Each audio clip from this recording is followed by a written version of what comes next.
చెప్పండి.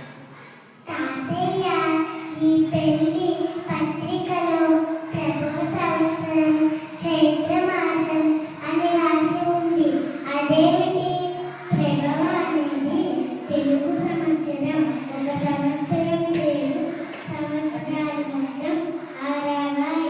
అమ్మో, ఇన్ని సంవత్సరాలు ఉంటాయా తాతయ్య?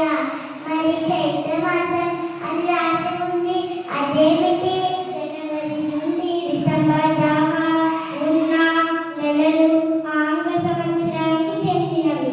అయితే మన తెలుగు వారికి ప్రత్యేకమైన నెలలు ఉన్నాయి. వీటినే తెలుగు నెలలు అంటారు.